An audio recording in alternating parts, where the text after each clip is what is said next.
Hi all, welcome back to my channel Sirisha's world. మన kitchen ఎప్పుడు organised గా neat గా ఎక్కడ వస్తువులు అక్కడ ఉంటే వంట చేయడం ఇష్టం లేని వాళ్ళు కూడా వంట చేయాలనిపిస్తుంది కదా. నా బిఫోర్ కిచెన్ అయితే ఇంత మెస్సీగా ఉంది. అమ్మ వాళ్ళైతే బెంగళూరు వచ్చారు, సో కిచెన్ అంతా కొద్దిగా మెస్సీగా అయిపోయింది.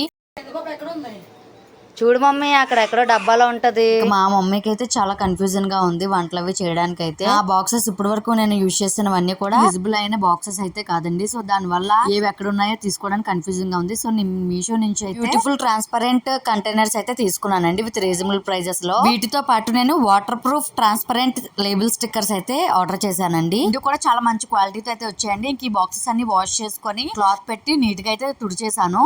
బాక్సెస్ లోకి నేను తెచ్చుకున్న సరుకులు అన్ని కూడా వేసేసుకున్నాను. ఈ బాక్సెస్ నాకు ప్యాక్ ఆఫ్ 16 అయితే వచ్చాయండి విత్ డిఫరెంట్ సైజెస్. నీటికి స్పూన్స్ కూడా ప్రొవైడ్ చేశారండి. ఈ లేబుల్స్ అయితే నేను దేని మీదకి అవి అయితే అంటించేస్తున్నాను. వాటర్ ప్రూఫ్ ట్రాన్స్పరెంట్ స్టిక్కర్స్ కూడా మనకి ప్యాక్ ఆఫ్ 4 అయితే వచ్చినాయండి. 4 A4 షీట్ సైజ్ అయితే వచ్చినాయి. మొత్తం అన్ని ఐటమ్స్ కూడా మనకైతే ఇందులో ఇచ్చారు. సాబుదానా, రాజ్మా, మూంగ్ దాల్ ఇలా మొత్తం అన్ని ఇచ్చారు. దేనికి దాని అయితే చేసేసి ఇలా నీట్ గా అయితే ఆర్గనైజ్ చేసుకున్నానండి. నుంచి చాలా ఈజీగా నేనైతే ఏ వస్తువు కావాలంటే ఆ వస్తువు అయితే తీసేసుకొని తొందరగా అయితే వంట అయితే చేసేసుకోగలను. ఇంకా ఈ మొత్తం ఒకసారి అంతా క్లీన్ చేసేసుకొని అయితే చాలా బాగా ఆర్గనైజ్ అయితే చేసుకున్నాను అనుకుంటున్నాను. ఉందో కామెంట్ చేయండి. Thank you for watching.